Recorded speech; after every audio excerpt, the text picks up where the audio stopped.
As we enter the last unofficial month of summer, there's some things that we should be concerned about when it comes to our mental health. So joining us with tips, we have licensed therapist Christian Smith from Change Happens Incorporated in Chicopee. So today we're dealing with two separate chemicals that the brain produces, right? We have serotonin and melatonin. Yeah. Tell us a little bit about them.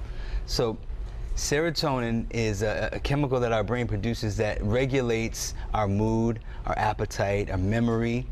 And melatonin is a chemical also produced by our brain that makes us drowsy. And the key thing here is sunlight stimulates our brain's production of serotonin, and it also signals to our brain to shut off the production of melatonin. So that helps us to stay a little bit happier and a little bit more active in the summertime when there's a plethora of light. Now, this is why in the wintertime people get seasonal affective disorder sometimes, because they don't have this supply of sunlight. Is that correct? Well, yeah, there is seen to be a direct connection between serotonin levels and seasonal affective disorder. Now, so what does that mean to everybody at home watching? What can they take away from knowing this about the chemicals in our brain? So the takeaway is we're in summer. Summer's almost over. The days are getting shorter. Go out and enjoy the sunlight. Get as much sunlight as you can, because it's healthy for you. It helps you in the morning to go out and get sunlight, because it signals to your brain, don't send any more drowsy chemicals. Let's stay awake. Let's get up and get out. And it also helps, like I said, serotonin.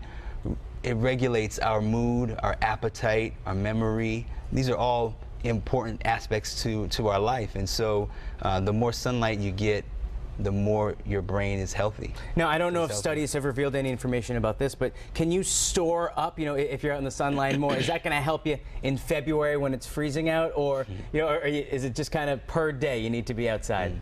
Well, I think the connection is this. The happier I can be, the better decisions I'm going to make. And those decisions have long-lasting effects. Right? That's true. Not just for a year, but even for years to come. So it's all about living a healthy lifestyle. So the sun might not be out in the winter, but if you've made positive choices during the summer, maybe that'll keep you a little bit happier in the winter. Well, I'd like to think so. Let's hope so. Yeah. Let's hope so. Thank you for these tips. Problem. So later in the show, we're going to share tips on how to make the most of the rest of your summer. This Christian Smith. Christian, we're talking about how to make the most of the rest of the summer, because we're in August. Time is flying by, which is a bummer, but you have some great tips here. The first one, and I think we all know, we're all trying to do it, it's get outside. Yeah, absolutely. Just getting outside and taking in the sunshine, the fresh air. I mean, it makes such a difference. I know this morning I went outside. When I first went out, it was kind of cloudy and overcast, and I went back out on my way to work, and the sun was shining, and it was just like so refreshing. So yeah, just getting outside. We spend a lot of time inside on electronic devices, computers, and things like that, and you can't ever count out being outdoors. And when it comes to the middle of February and we're seeing all those snowflakes flying, we're going to say, I wish I had taken that one extra moment. And it doesn't have to be a lot of time, because your next tip is as little as 15 minutes a day really get you going. Yeah, well, they say that 15 minutes, especially in the morning time, it really helps to turn off the melatonin production in your brain, and let you know that it's time to be up, time to be out. So, and we talked about that earlier in the show. In other words, it's turning off all the sleepy alarm clocks that are going off in your body and propelling you through the day, so that you're not going to get tired. Right. Like we often do in the winter. I know sometimes in the wintertime I want to come in and curl up into a ball when I get home and do nothing.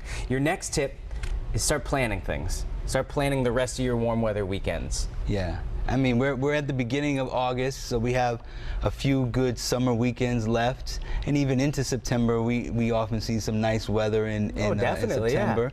And so just starting to plan out what you want to do, because I don't know, but it just seems like this summer has gone by so quickly. It flies. And the best way to make something happen and make sure it happens is to get a solid plan. It's a great thing. You don't want to have any regrets. You wish you could go to the Cape. So if you make that weekend, you make that reservation, and you go to the Cape when it's warm, and you have your toes in the sand, you're going to remember that all winter when you're freezing your buns off.